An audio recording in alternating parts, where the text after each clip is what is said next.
It's one of the most anticipated CBC music events of the year. Joy to the World, Euro Radio Christmas Music Day.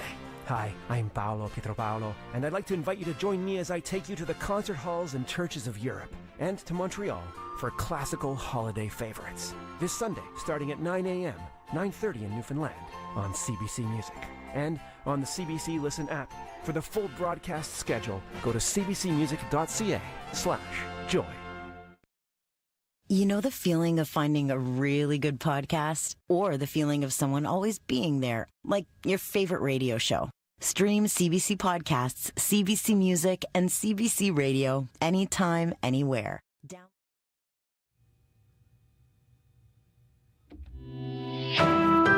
This is CBC News. Good afternoon, I'm Rosanna Hempel. At 12 o'clock, it's -1 in Winnipeg. Light snow today, about 2 to 5 centimeters, temperature dipping to -4 this afternoon. Finance Minister Chrystia Freeland has announced her resignation from the federal cabinet. In a letter released on social media, Freeland says she's stepping down after Prime Minister Justin Trudeau asked her to leave finance and consider another portfolio. Catherine Cullen has more. Freeland says she is leaving because Justin Trudeau made it clear in asking her to resign that she no longer enjoys his confidence and the authority that comes with it.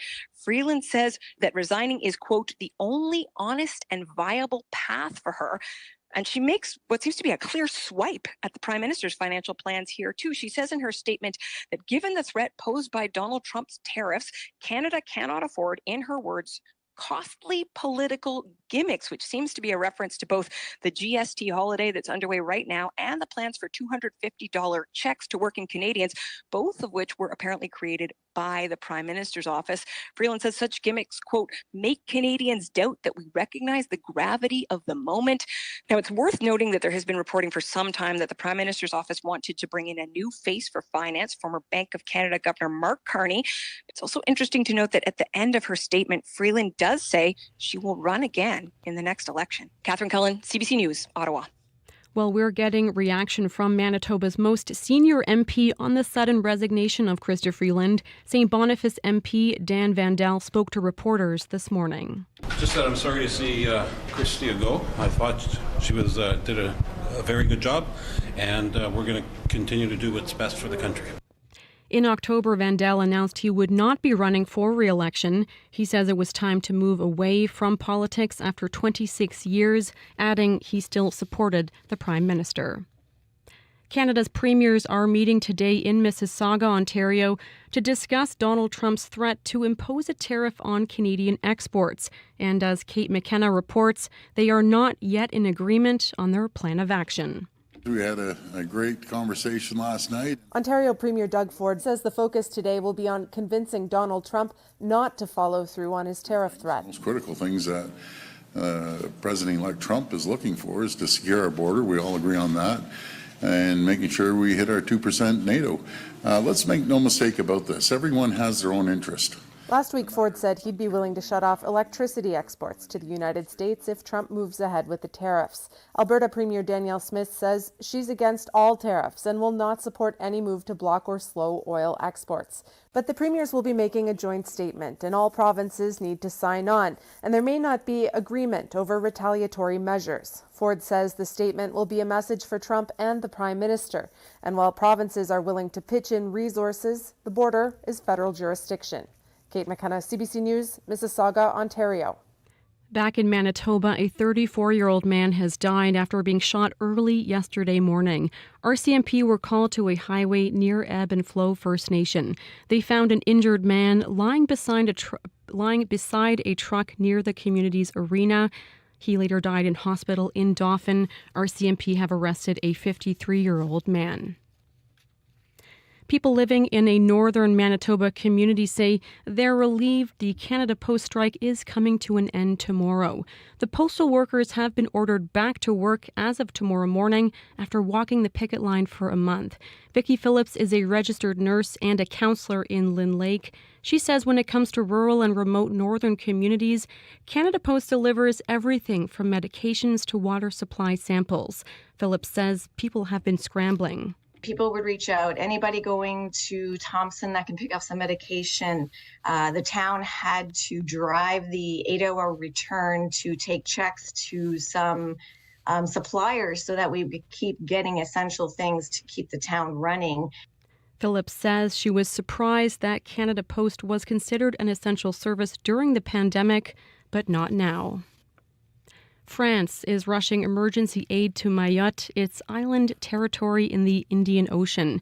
This after a devastating cyclone roared across the region over the weekend. Crystal Gumansing has the latest. We have 200 French Red Cross volunteers in Mayotte, and we have been able to reach only 20 of them. Eric Samva is with the French Red Cross. He's based on the island Reunion, but his team covers Mayotte, a French territory and part of the EU. We still have limited information because of the difficulty of communication, but they confirm that the situation is chaotic. Slowly, French emergency workers are starting to clear down trees and access destroyed neighborhoods. Mayotte is impoverished and spread over 2 main islands located about 800 kilometers off Africa's east coast. There are about 100,000 people living in slums, and most of the slums have been totally destroyed. Cyclone Chido is estimated to have been the strongest cyclone to hit the islands in more than 90 years. Crystal Gumansing, CBC News, London. And that is the CBC News from Winnipeg. Your next local CBC News is at 12:30.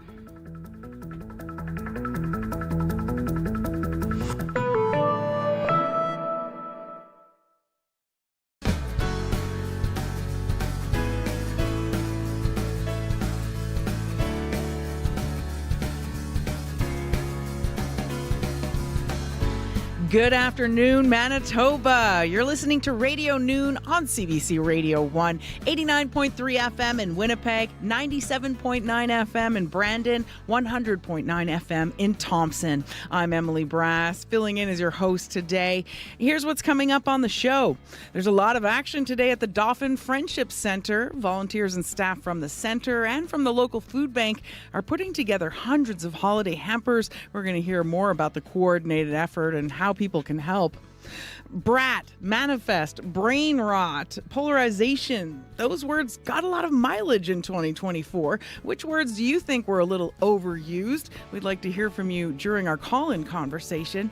But first, holiday parcels mean a lot to Canadian soldiers serving far away from home. We'll hear how staff at CFB Shiloh are making sure mail reaches loved ones despite the postal strike. It is 7 minutes after 12 o'clock, and you are listening to Radio Noon. Well, countless holiday packages have been held back by the strike at Canada Post, but some folks at CFB Shiloh, east of Brandon, have been working to get the parcels out to soldiers deployed in other parts of the country or overseas. Packages are being shipped using interbase supply trucks, which take them to CFB Trenton in Belleville, Ontario, and from there, those parcels are sent abroad. And usually those supply trucks are reserved for shipping military equipment and other necessities, but the military made an exception this year and included morale mail in those loads. Joining us now is Nicole Taborowski, Deployment Special Events Coordinator at the Military Family Resource Center at Shiloh. Hi, Nicole. Hello. So how did you get the idea to help get those parcels out to military members from Manitoba who are deployed far away from home? So normally we send morale mail or care packages to members who are deployed internationally through Central Material Traffic Terminal, or CMTT for short, which is done through, as you'd mentioned, interbase supply trucks at no cost to the families. But during the holiday season, Canada Post usually takes over to offer this service at no cost as well. But with this strike, we developed a plan with CMTT to ensure that packages get to our members who are deployed. And we actually have a morale mail packing station here at the Shiloh Military Family Resource Center where families can just bring the items that they'd like to send, and we provide all of the packing supplies to assist them where needed. So the family leaves the package with us, and we drop it off to CMTT to get it along its way. Okay. And so, did this take a little brainstorming to come up with a different system this year? Absolutely. We worked with our fellow colleagues at CMTT to develop a plan to make sure that we could offer this during this holiday season. Mm-hmm. And so people just bring the gifts, or does it have to be a parcel already? Or They just bring the items that they want to ship, and then we have everything here from the boxes, the paper, the tape, you name it, we have it, and we can help them pack their package as well. Okay. And where are the packages being sent? We can send morale mail to anywhere where members are deployed internationally, so any named operation. And domestically too? Just internationally at this time. Okay, gotcha. And so what were you hearing from families who wanted to send packages to their loved ones who are serving far away from Manitoba, but, the Canada Post strike, what did they say? There was a lot of concern about being able to send packages. A lot of families want to support their member because when you send a morale package, it boosts morale for the member that's away from their families and lifts their spirits. So they were really concerned that they weren't able to do that. So we worked with CMTT to make a yes happen. That's great. Why is it so important that soldiers get these parcels around the holidays? Well, sending morale mail is critical to members because it lifts their spirits and boosts their morale. These packages also allow members to receive a small token of home. And when a member's away, there's always things that, are extra challenges. So when they can see a package from home, it really does lift their spirits, especially over the holiday season. Yeah, it makes a difference, doesn't it? It takes a little while to get there too, doesn't it? It does, unfortunately. Like I think you said 6 to 8 weeks. So yeah, typically. Yeah. Okay. You have to plan ahead a little bit. Yeah, I hope it gets there in time for them. And as we mentioned, you work at the Military Family Resource Center at Shiloh. What else does the center do to help families who are apart? We do a lot of different things, but overall we are here to support families when their loved one is deployed through providing warm line check-ins to see how the family is doing. Offering support to families allows the member to focus on their job, knowing that their family is taken care of. So a lot of the time our spouses are left with increased responsibilities, solo parenting, and feelings of isolation as their families are often living in other provinces or other places in the world. So we here at the Shiloh Military Family Resource Center recognize these challenges, and we support wherever we can, from offering monthly adult, family, and children programming, which brings together those experiencing similar challenges to know that they're not alone and that we're here to support them. And there's a focus on children too, like in these programs, eh?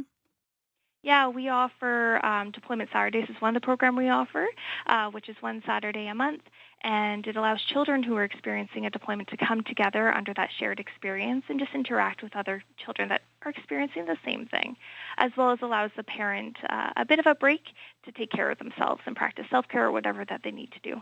Did you do a special holiday edition of the kids' monthly get-together this year? Of course. We always are looking for different themed things to ensure that we are supporting our kiddos that are experiencing deployments as well. Okay. Well, Nicole, this is so good to hear. Thank you so much for joining us today. You're welcome, and thank you so much for having me. I really appreciate it. Happy holidays. Same to you. Nicole Taborowski is Deployment Special Events Coordinator at the Military Family Resource Center at CFB Shiloh. Everybody knows a turkey and some mistletoe help to make the season bright. But singing along to Yuletide classics and new holiday favorites is what really makes the holly jolly. CBC Music unwraps the gift of holiday playlists to get you into the festive spirit. From pop to jazz, gospel, folk, blues, classical, country, and so many more. Now available on the CBC Listen app. It's 12:13 and you're listening to Radio Noon on CBC Radio 1, 89.3 FM in Winnipeg, 94.5 FM in the Paw, 88.9 FM in Cranberry Portage. Taking a look at the weather around the province right now, our warm spot is Great Falls. It's sitting at 0. Dooley Lake is the cold spot at minus 22 right now. Taking a look at Barons River, light snow minus 7. Brandon, light snow and drifting snow at minus 6. It's minus 21 in Churchill with light snow. In Dauphin, cloudy and minus 5. Flin Flon, light freezing drizzle, minus 13. In Gillam, light snow and minus 18. Island Lake, light snow and minus 11. Lynn Lake, light snow and minus 16. In Norway House, light snow and minus 12. In Portage, it's minus 3 with light snow and blowing snow. In the Paw, minus 11 with light snow. Thompson, minus 16 with light snow and drifting snow. And here in Winnipeg at the airport, light snow and blowing snow with a low of minus 2. Riley Laychuk, our weather specialist, says it's going to go down to minus 11 tonight with periods of light snow ending this evening, then mainly cloudy, and then it's going to clear tomorrow morning, and we'll get a mix of sun and clouds in the afternoon with a high of minus 10.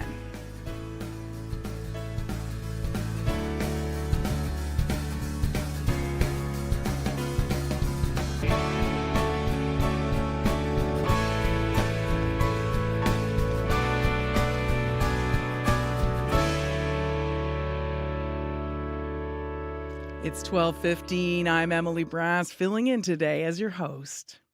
Well, volunteers and staff are hard at work today at the Dauphin Friendship Center. The local food bank has teamed up with the center to make hundreds of holiday hampers.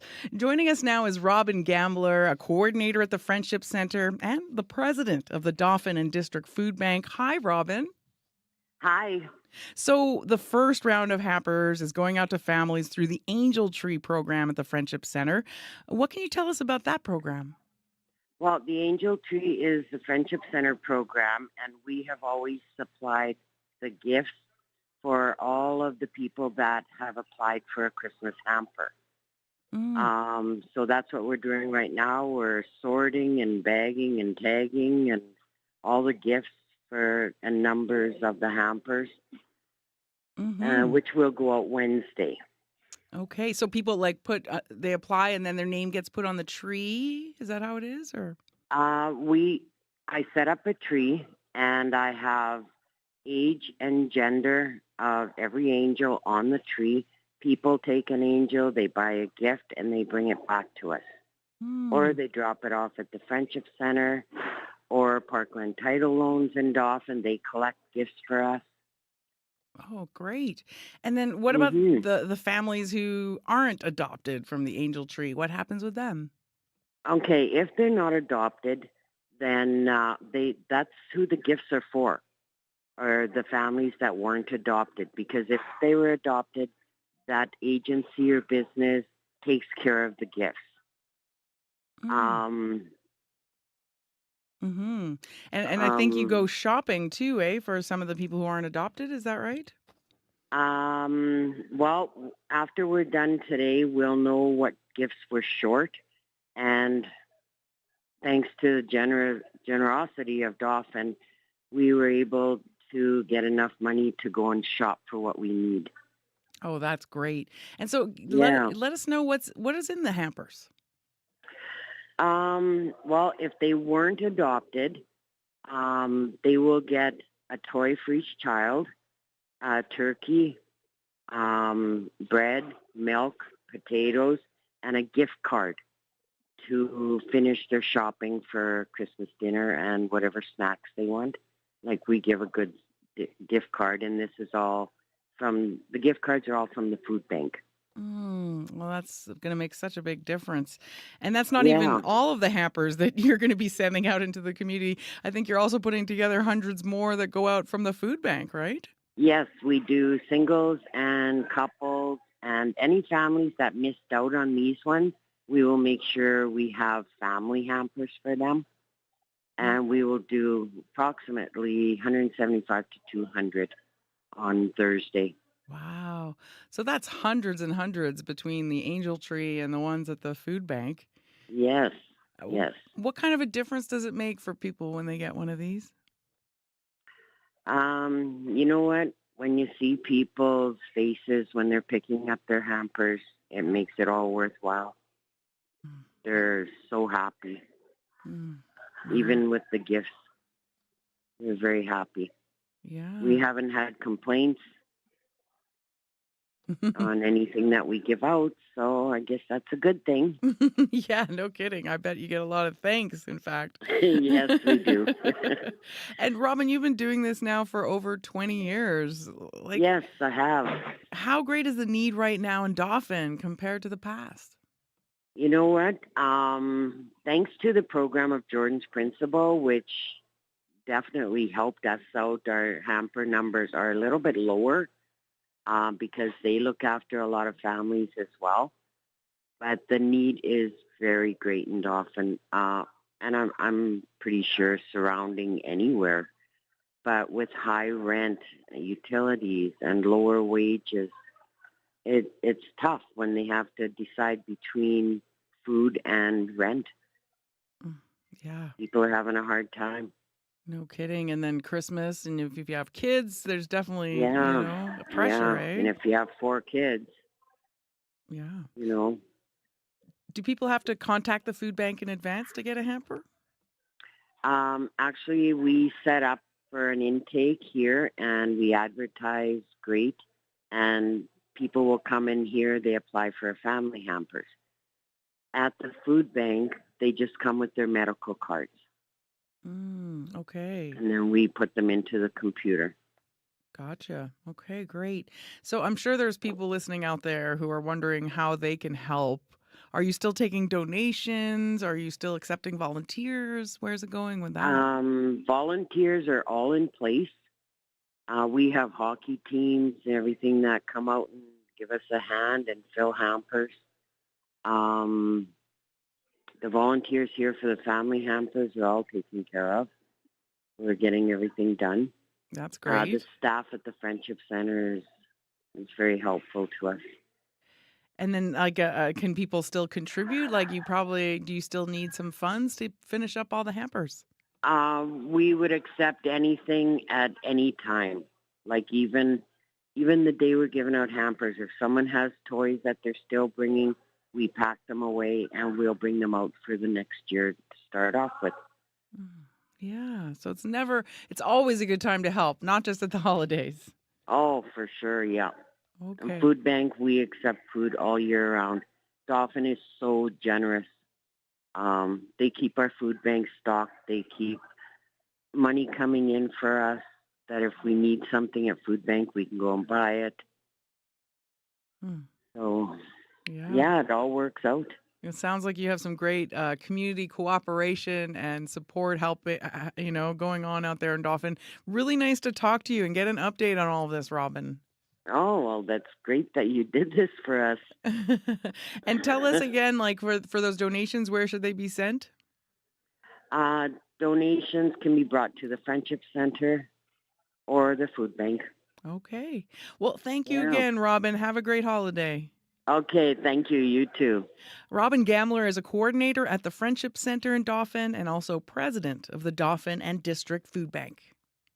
We asked you to help make the season kind in support of Harvest Manitoba. And Manitoba, did you deliver? We donated a day of programming to help those in need. And you donated over $500,000. From all of us at CBC, thank you for your generosity.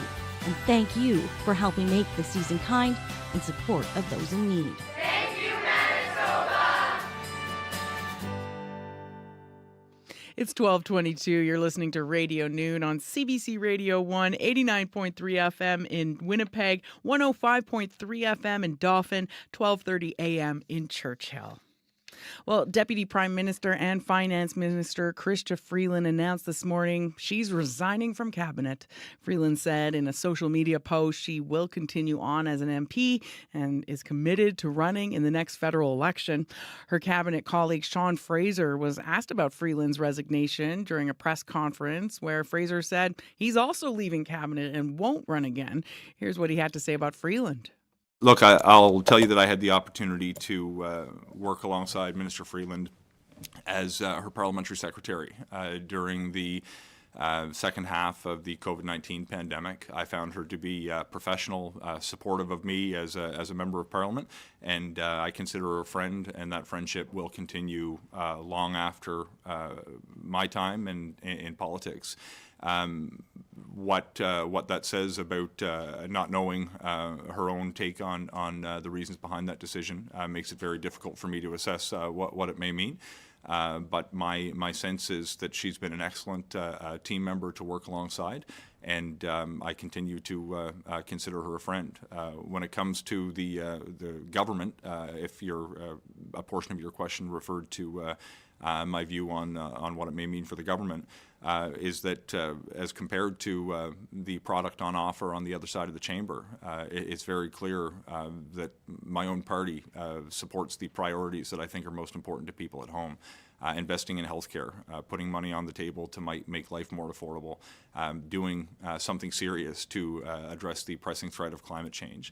So from my own perspective, the choice is clear as to who will offer a superior point of view to Canadians when it comes time for them to go to the ballot boxes. But in the meantime, questions about my colleague, Ms. Freeland's motivations would be best placed to her. That was outgoing Minister of Housing Sean Fraser speaking today in Ottawa.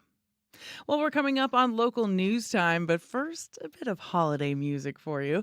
For many, Christmas is peak nostalgia time. Those warm and fuzzy memories of childhood holiday memories are what inspired a new song from William Prince. It's from his 3-song EP of holiday music that was produced by fellow Winnipeg artist Boy Golden. Here's William Prince with the EP's title track, The Sound of Christmas. That's the sound of Christmas. Gather round, it's Christmas. One day soon we're gonna miss this sweet sound of Christmas. Mama's in the kitchen yelling, get out the way. Dinner's almost ready, hide those candy canes. My uncle's snoring on the couch 'cause he works all day. That's the sound of Christmas. The dogs start barking, someone new walks in. Cold beer, Yahtzee, cashews in a tin. There goes my aunt, she can't stop laughing again. That's the sound.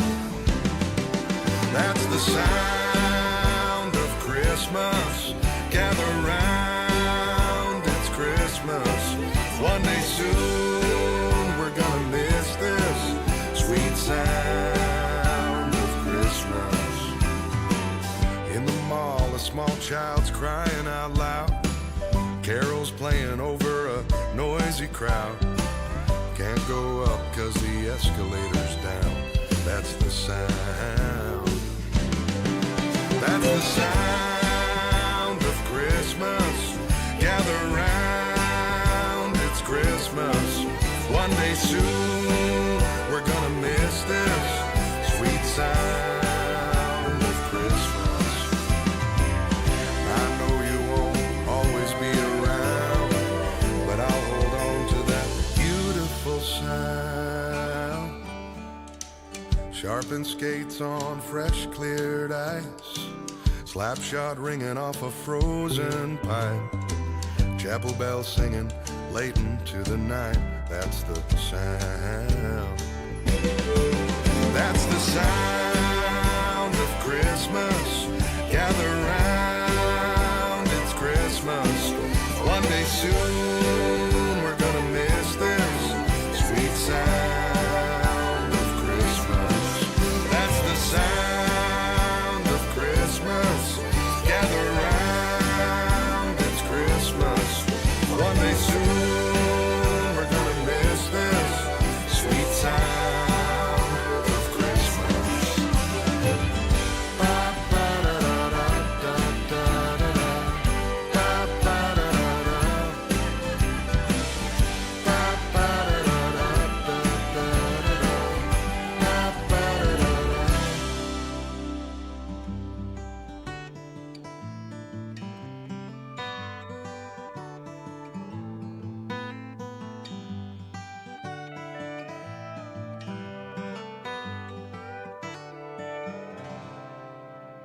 So nice. Somehow I could picture all the different generations of a family and their holiday sweaters, the cashews in the tin, like you mentioned. That was William Prince with The Sound of Christmas, and it's from his new holiday music EP of the same name, and that's available now. Manitoba's the kind of place that draws you in. Every day it's growing, it's changing. Just when you think you've got it figured out, though, there's something new to understand. I'm Marcy Marcuso, host of the CBC Daily Podcast. This is Manitoba. I've covered the news from the rail line in Churchill to the border in Emerson, and it's talking about the local stories that help us understand this place. That's what This is Manitoba is all about. Find it on CBC Listen or wherever you get your favorite podcasts. 12:29, you're listening to Radio Noon on CBC Radio 1, 89.3 FM in Winnipeg, 103.5 FM in Poplar River, 95.5 FM in Oxford House. And we're also broadcasting live on our CBC Manitoba YouTube channel, so tune in and get a look at the show at the same time. Well, still to come, it's our call-in segment, and today, what do you think is the most overused word or phrase of 2024? Does manifest come to mind? What about brain rot or brat? Coming up on our call-in conversation, we want you to weigh in on what you thought was this year's buzzy word that, for better or worse, you've been hearing a lot. You can even give us a call now. The number is 204-780-0893. That's 780-0893. Or you can text us if that's better, 204-588-7355. Again, 588-7355 if you want to text. The news is next. This is CBC News. Good afternoon. I'm Rosanna Hempel. At 12:30, it's -1 in Winnipeg. Light snow today, about 2 to 5 centimeters. Finance Minister Chrystia Freeland has announced she's leaving the Trudeau cabinet. Her resignation comes on the day she was scheduled to deliver the government's fall economic statement. David Thurton has the latest from Ottawa. As president of the Treasury Board, this news has hit me really hard. Anita Anon reacting to Finance Minister Chrystia Freeland's departure. Freeland posted on social media a letter she sent today to the Prime Minister.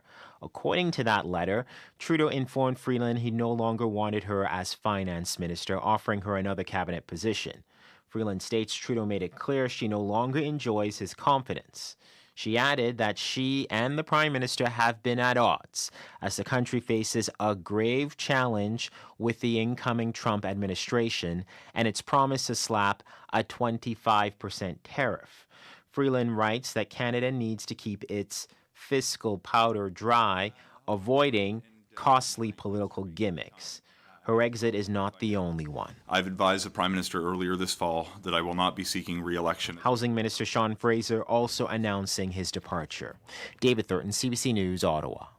Back in Manitoba, a counselor and nurse from Lynn Lake wants Canada Post to be considered an essential service for rural and northern communities. Canada Post workers have been ordered back to work tomorrow after a month-long strike. Vicki Phillips says in Lynn Lake, essentials from medications to water samples are moved by Canada Post. No, we don't have Amazon. Of course not. No. Actually, when we put in our postal code, most of the time, most businesses are like, you don't exist. Sorry. So, yeah, we do exist. Phillips says people were scrambling to find anyone who was going to larger centers like Thompson so they could get their essential medications. Now to some international news. A political crisis is unfolding in Germany. Für die Zustimmung zur Vertrauensfrage des Bundeskanzlers sind mindestens 367 Stimmen erforderlich. The president of the German parliament announces Chancellor Olaf Scholz has lost today's confidence vote. Scholz has been leading a minority government since his coalition collapsed after he fired his finance minister last month. They were at odds about ways to jumpstart Germany's stagnant economy. The country will go to the polls in late February. And that is the CBC News from Winnipeg. Your next local CBC News is at 1:30. Thank you, Rosanna. You're welcome. That's Rosanna Hempel. She was joining us from the CBC Manitoba newsroom. And joining me right now in studio is our weather specialist, Riley Lachuk. Riley, still more snow today. A little bit of light snow falling, Emily. Probably to the tune of maybe another couple centimeters. We're on the tail edge of this, but we will see some periods of light snow continue throughout the afternoon. What you will notice throughout the afternoon is those very gusty northwesterly winds. In the city, I'm saying northwest 30 to 50 this afternoon. That's kind of where we've been hanging around for the last couple of hours. Could see some gusts higher than that out on the highways. So just keep that in mind through the afternoon. -2 in Winnipeg right now. We've started to see that Arctic ridge starting to sink a little bit further south.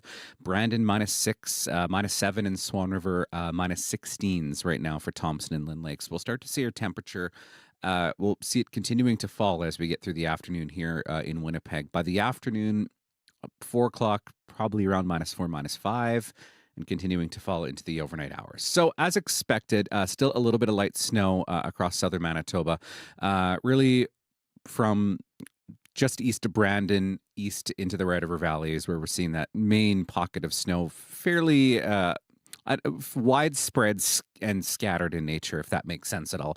We're seeing periods of light snow really across right into northwestern Ontario. That continues throughout the day today. Mainly cloudy through the evening. We start to see some breaks in that cloud, though, as we get into Tuesday. So a clearing sky in the morning, mostly cloudy. By the time we get to the afternoon, that's when we start to get a little bit more clearing underway. So more like a mix of sun and clouds by the afternoon. And then we get a break from that, a bit of sunshine to start Wednesday. Then we start to see cloud building in ahead of our next weather maker, which will bring some snow to southern Manitoba mid to late week. So -4 in afternoon temperature in Winnipeg, -2s, -3s. Those were daytime highs through Portage, Morden, Emerson. Temperatures continue to fall through the afternoon. Thompson staying around -15, -16 through the day today. -10 tomorrow in Winnipeg. We start to see some cloud building in on Wednesday. Snow overnight Wednesday into Thursday for Winnipeg. I'm saying right now it's looking like 2 to 5 centimeters, probably a pretty safe bet overnight Wednesday into Thursday, but into southwestern Manitoba, Brandon through Mayotte, Verdun, more like a 10 to 15 centimeter event once again. So we're looking at again, there's been some disagreement amongst the forecast models today on the track of this, but right now that's just what it's looking like. Temperatures no warmer than -13 for the rest of the week.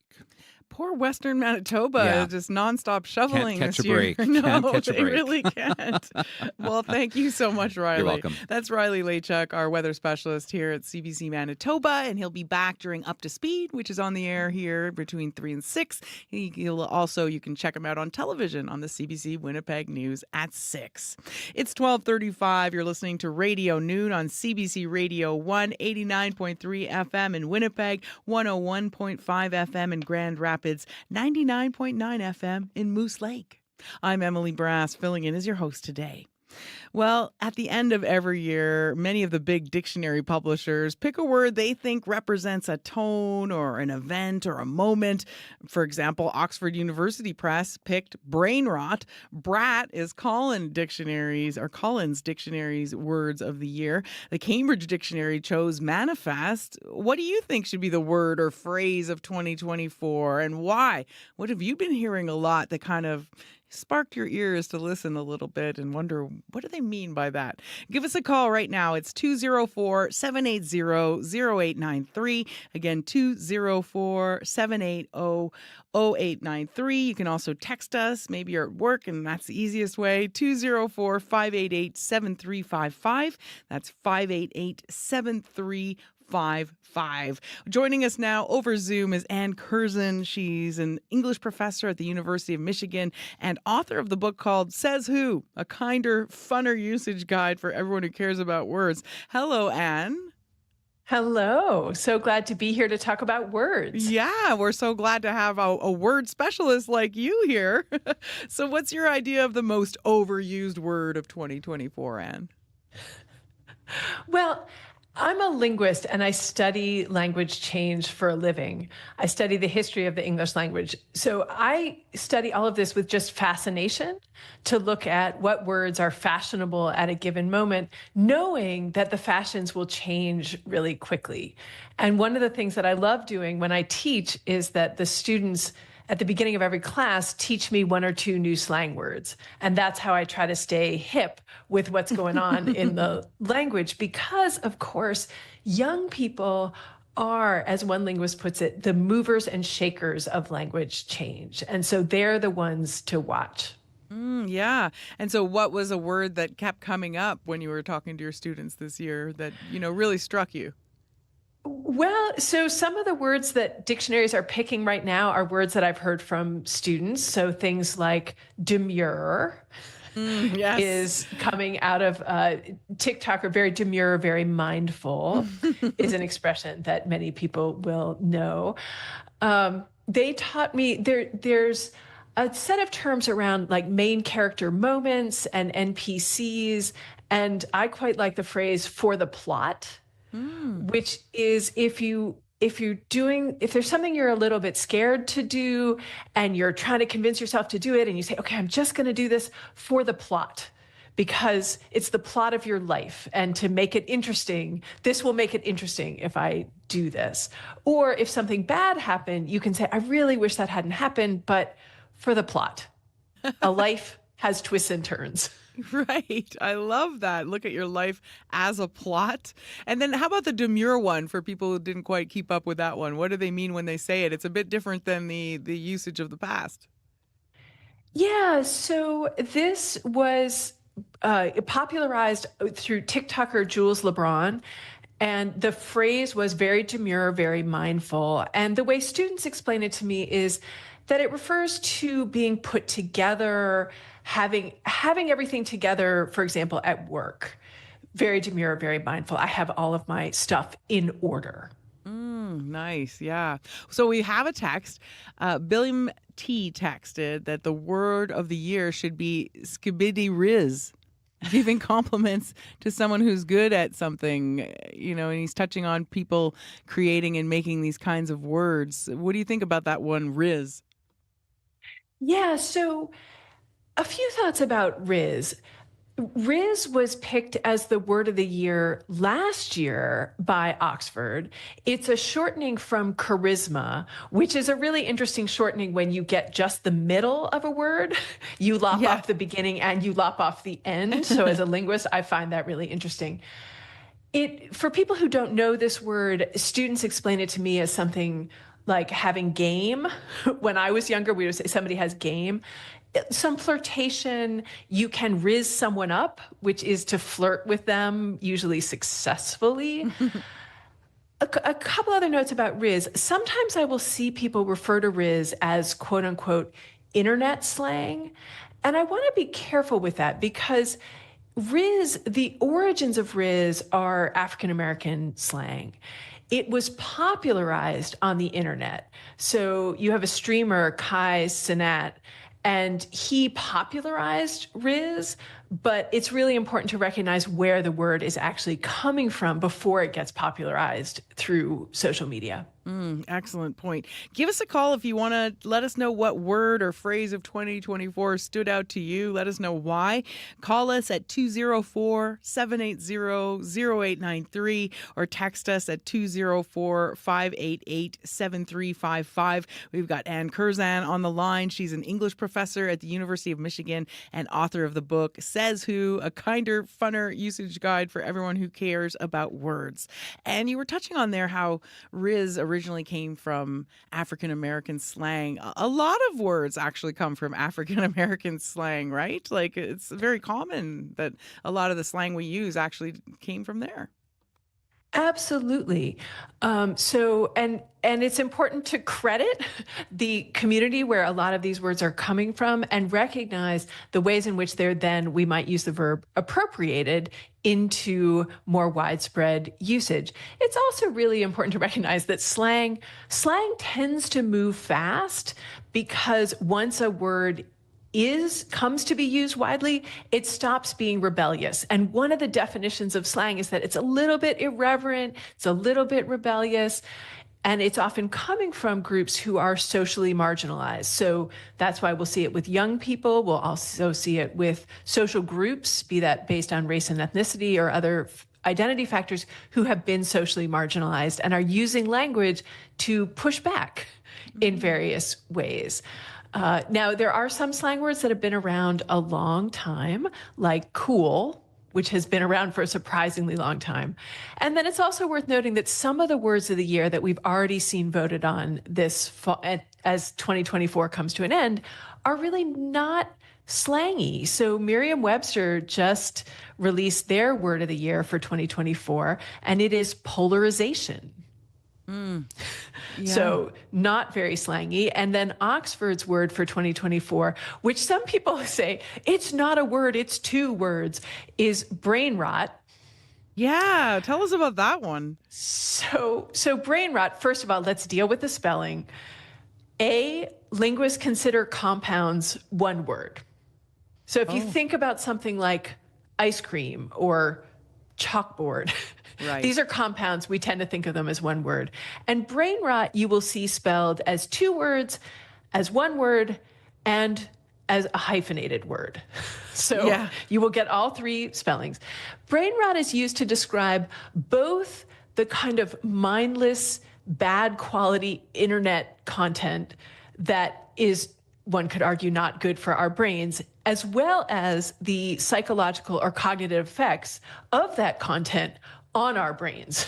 So it's both the content and the effects of the content. Wow. So you could say, oh, I'm just checking out some brain rot? Like you could use it as a noun? Well, you could. There is, in fact, you can take a brain rot quiz.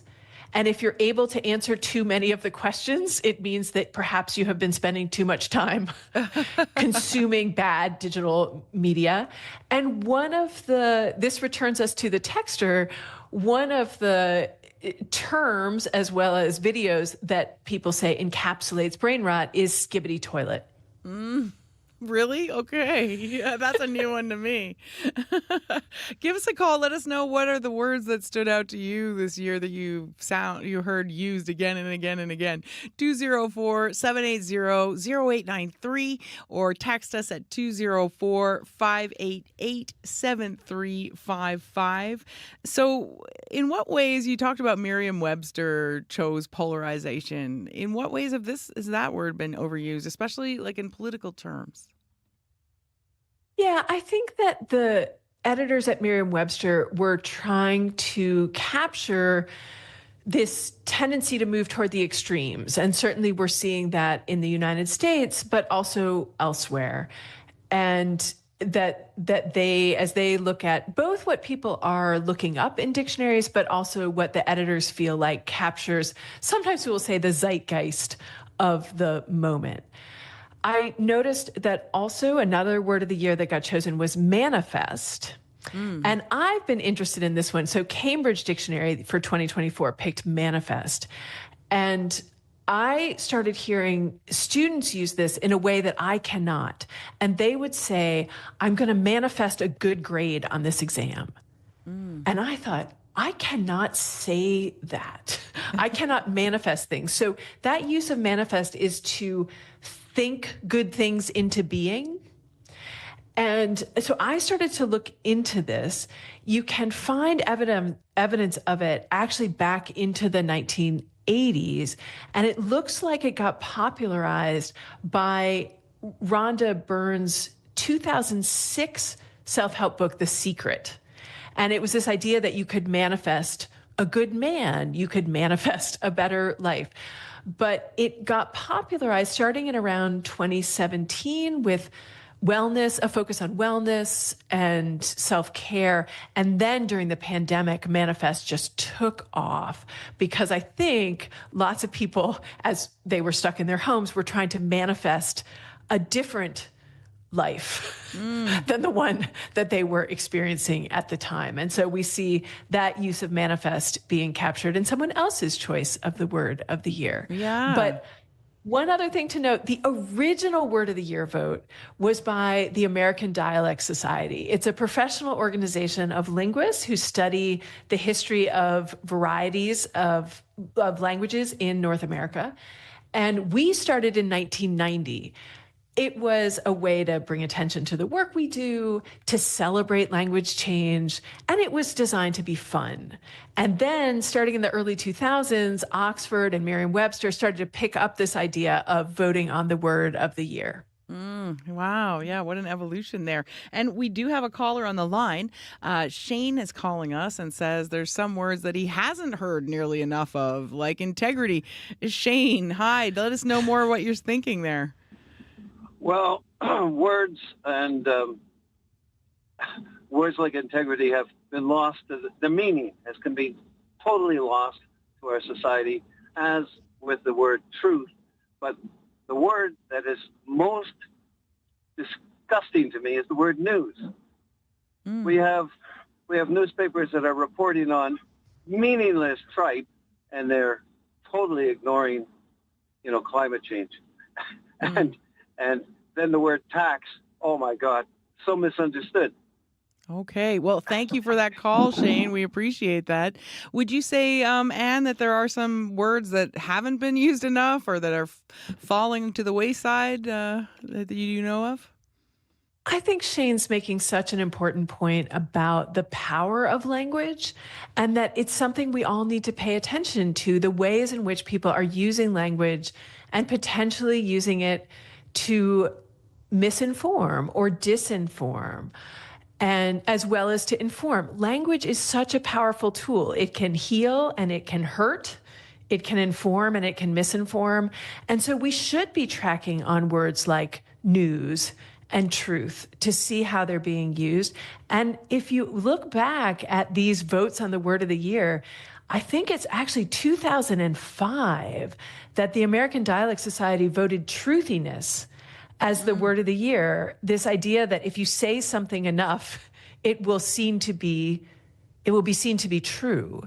And then sometime in the mid 2010s, I think fake news was picked as a word of the year. So Shane is absolutely right to be watching these terms because they are used in politics as well as in the broader public discourse in ways that can be helpful and can be harmful. Yeah. Give us a call if you want to weigh in on this. What words do you think got overused this year? What words have you noticed have kind of a different meaning than what you thought they meant in the past?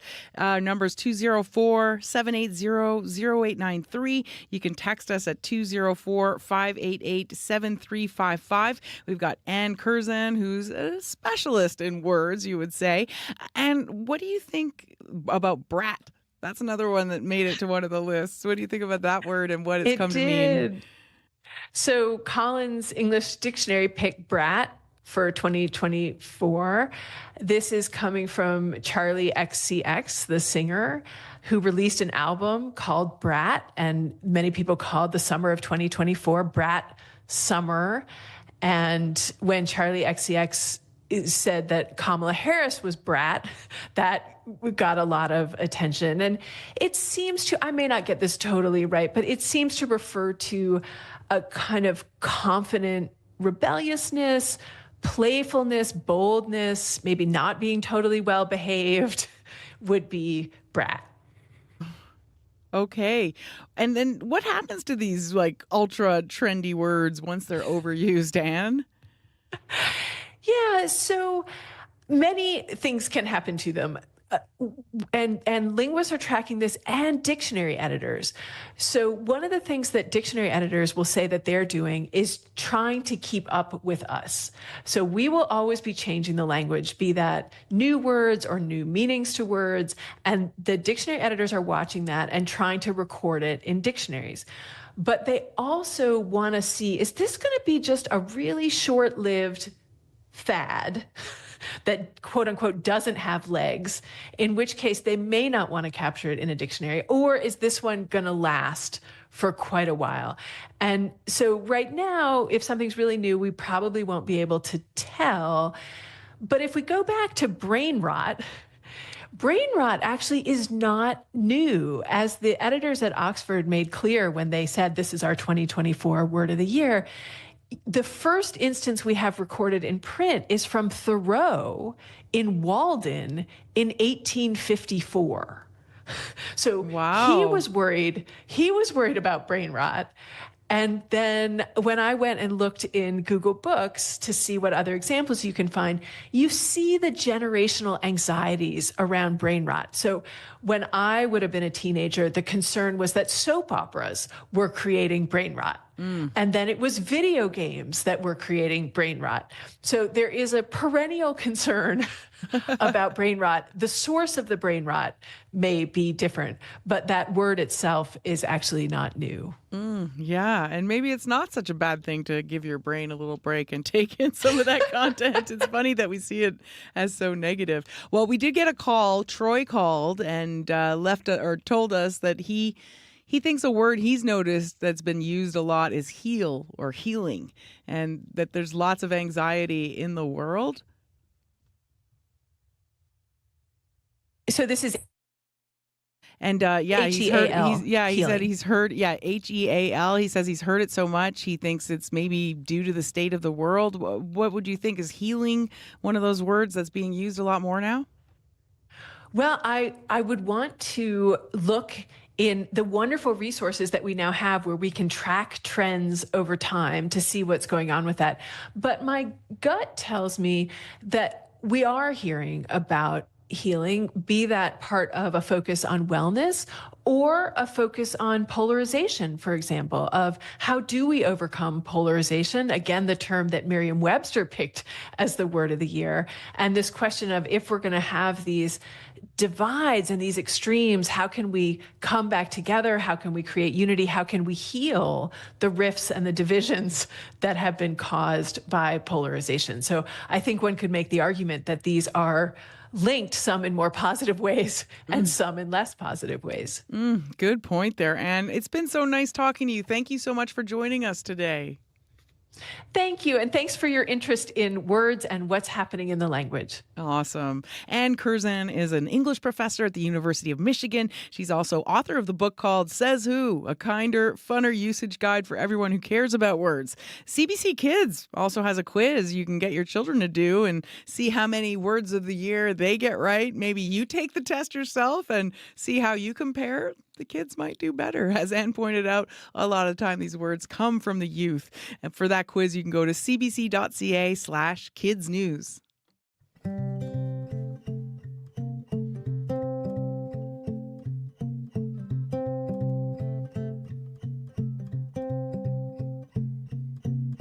Saturday was pretty dull, I know. Not much to say about it, and I don't need a reason anyway. I don't need to say anything at all.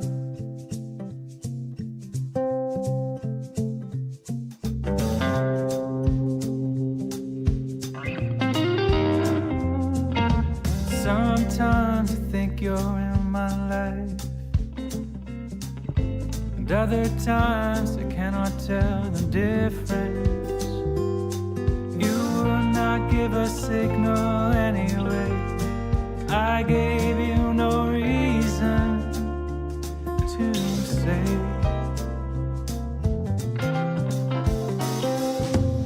Sometimes I can't even reason with myself. I stand and stutter, wondering what will come of it. Maybe someday I will try again to listen to reason again.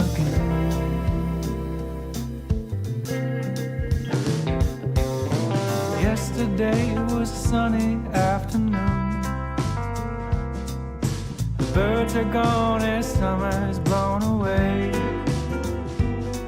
I do not even care that it's gone. I've always preferred it this way. Always. Sometimes I can't even reason with myself.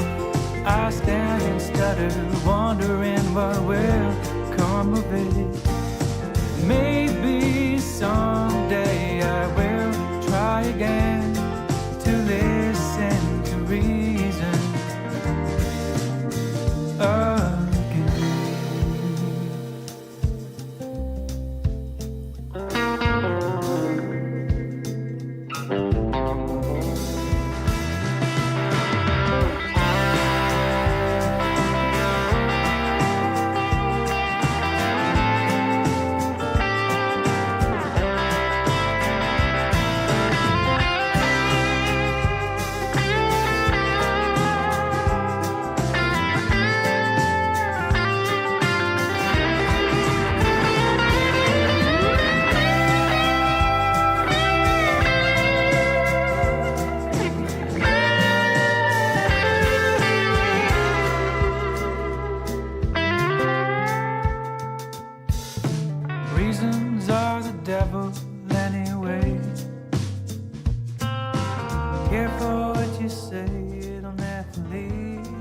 from Brett Schultz. That was called Reasons off his new EP. It's a very good reason to check out the work of this Winnipeg-based musician. And the EP is just the first part of a series of new music coming in 2025. Well, it's 12:58, coming up on the end of the show, and a special programming note. Up to Speed will start at 4 p.m. today. That's following a CBC News Network special on the fall economic statement. So the first hour of the show is preempted, but you'll be updated on all the stuff that's going on with the economic statement in Ottawa. Well, thanks to everyone who helped us on the show today. That includes our studio technician, Dylan Longhurst, our show director, Sierra Sanders, our producer, Wendy Parker, and Kevin Nipatebo on YouTube.